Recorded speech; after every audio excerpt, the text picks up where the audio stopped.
et joie, paroliers et parolières, que la grâce et la faveur de notre Seigneur Jésus-Christ soient sur chacun et chacune de vous et que cette grâce découle sur vos différentes familles. Je prie que cette journée soit bénie pour chacun de nous et que Dieu, dans sa grâce, vous assiste dans tout ce que vous allez entreprendre. Bienvenue à notre dévotion matinale. L'intitulé de cette dévotion sera « Partisans de la paume fermée ». Nous sommes toujours dans le livre de Jean. Dans quelques jours, nous allons achever notre parcours de la Bible avec le livre de Jean et nous allons entamer dès avril, par la grâce de Dieu, le livre de Matthieu. Alors, Jean le chapitre 12, versets 1 à 6, déclare ce qui suit. 6 jours avant la Pâque, Jésus arriva à Béthanie, où était Lazare, qu'il avait ressuscité des morts. Là, on lui fit un souper. Marthe servait et Lazare était un de ceux qui se trouvaient à table avec lui. Marie, ayant pris un livre d'un parfum de nard pur, de grand prix, oignit les pieds de Jésus et lui essuya les pieds avec ses cheveux. Et la maison fut remplie de l'odeur du parfum. Un de ses disciples, Judas Iscariote, fils de Simon, celui qui devait le livrer, dit: pourquoi n'a-t-on pas vendu ce parfum 300 deniers pour donner cet argent aux pauvres?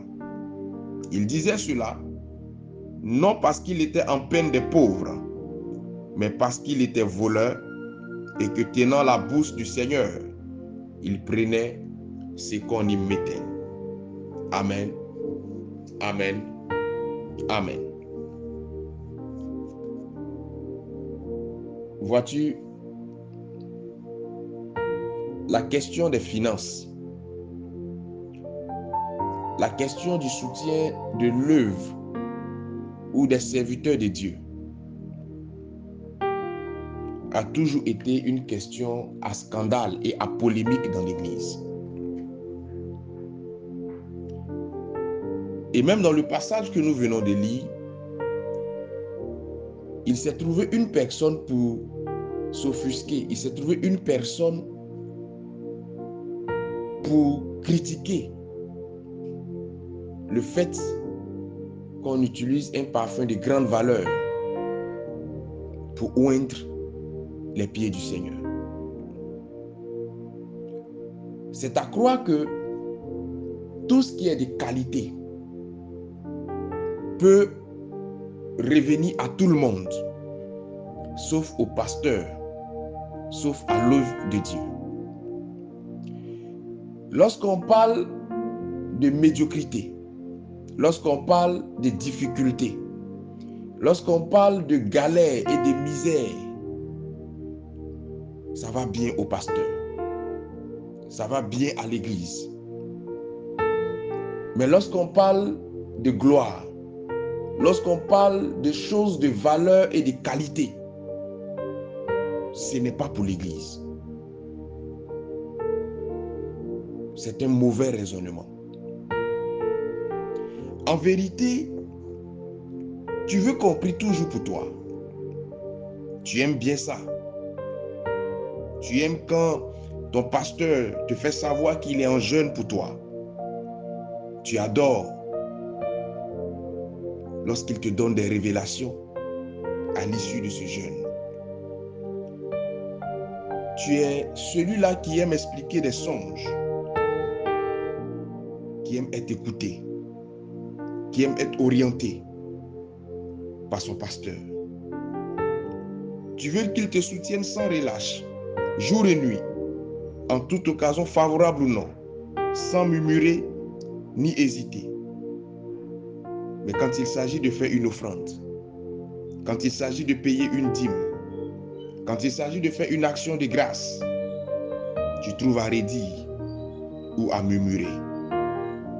Tu es prêt à débourser d'énormes sommes d'argent pour des choses futiles. Mais quand il s'agit de l'œuvre de Dieu, tu estimes qu'on veut t'escroquer, tu estimes que le coût est élevé, tu estimes que Dieu ou le serviteur de Dieu n'a pas droit à un tel montant. En plus de cela, tu t'efforces de décourager ceux qui veulent bien honorer Dieu avec leurs biens ou ceux qui veulent soutenir le pasteur.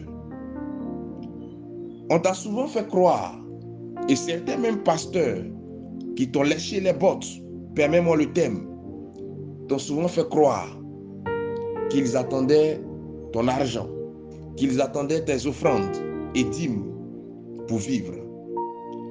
Si bien que tu t'es souvent pris pour le centre de l'église, tu t'es souvent cru indispensable à l'œuvre de Dieu.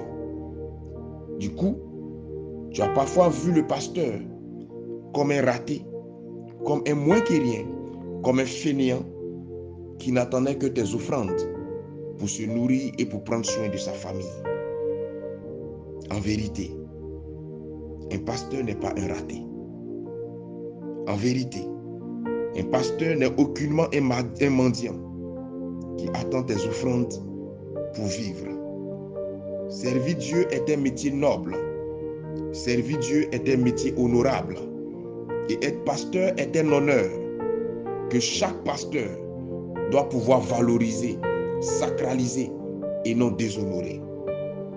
Évite donc de croire ou fais croire que tous les pasteurs sont des faux, que tous les pasteurs sont des fainéants qui vivent aux dépens de leurs fidèles. Ce n'est pas du tout la vérité. Parce qu'il y a des pasteurs qui vont au charbon pour les fidèles. Il y a des pasteurs qui passent des nuits blanches pour les fidèles. Il y a des pasteurs qui partagent les offrandes les plus minimes qu'ils reçoivent avec certains fidèles qui sont dans le besoin. Il y a des pasteurs à l'heure où je parle qui n'arrivent même pas à joindre les deux bouts, mais qui ne te le feront jamais savoir. Il y a des pasteurs à l'heure où je parle qui n'ont rien à manger, mais qui ne te feront jamais savoir cela, qui prennent tes coups de fil, qui répondent à tes messages, qui t'interprètent des songes, qui rentrent même en jeûne pour toi, même quand il manque de nourriture. Parce que ces pasteurs-là ont envie de préserver leur dignité. Il y a encore des pasteurs honnêtes et dignes.